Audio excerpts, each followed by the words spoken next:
নমস্কার। আমার এই ভিডিওটা একটু বড় হবে, একটু স্কিপ করবেন না।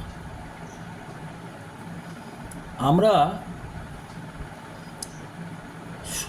মনুষ্যত্বহীন হয়ে পড়ছি। একটা দুঃখজনক ঘটনা আপনাদের আমি শোনাবো বলেই ভিডিওটা করছি। আমাদের প্রতিবেশী রাষ্ট্র বাংলাদেশের একটা ঘটনাটা সোশ্যাল মিডিয়ার দৌলতে চারদিকে ছড়িয়ে গেছে।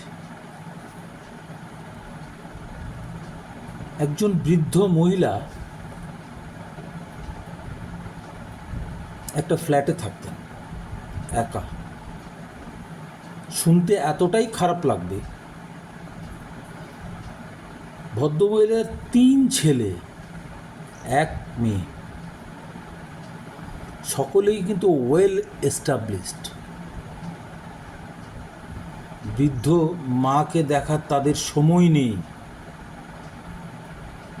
বড় ছেলে বাংলাদেশ গভর্নমেন্টের একজন সচিব পর্যায়ে সার্ভিস করে।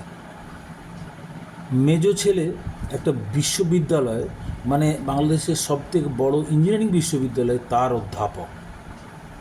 আর ছোট ছেলে কানাডায় থাকে। মেয়ে শিক্ষিকা।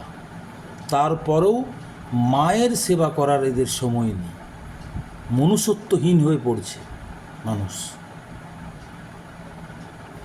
সেই মহিলা 7 দিন ধরে সেই বাড়িতে পড়ে আছে, কার কোনো খবর নেই। ভদ্রমহিলা মারা গেছে।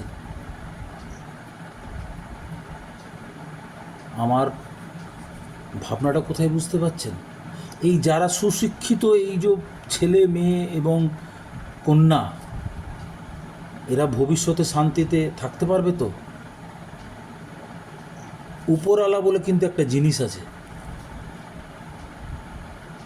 মায়ের দুর্ভাগ্য, মা এত কষ্ট করে ছেলে মেয়েগুলোকে মানুষ করেছে, সঠিকভাবে মানুষ করেনি।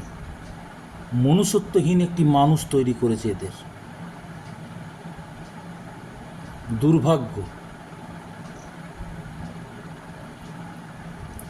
নিজের সুখের জন্যে মায়ের সেবা করা যাবে না।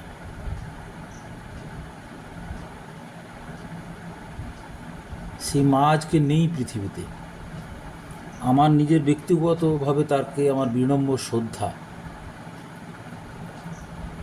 মা, তুমি কিন্তু তোমার ছেলে মেয়েকে মানুষ করতে পারোনি।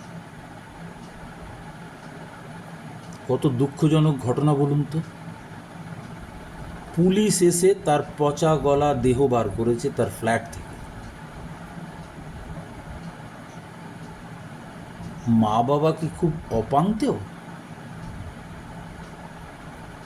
আমাদেরও তো বয়স হবে, আমরাও তো সেই জায়গায় পৌঁছবো। আমরা যেমন করব তেমন পাবো। কর্মফল বলে কিন্তু একটা জিনিস আছে। খুব দুঃখজনক ঘটনা। ধন্যবাদ।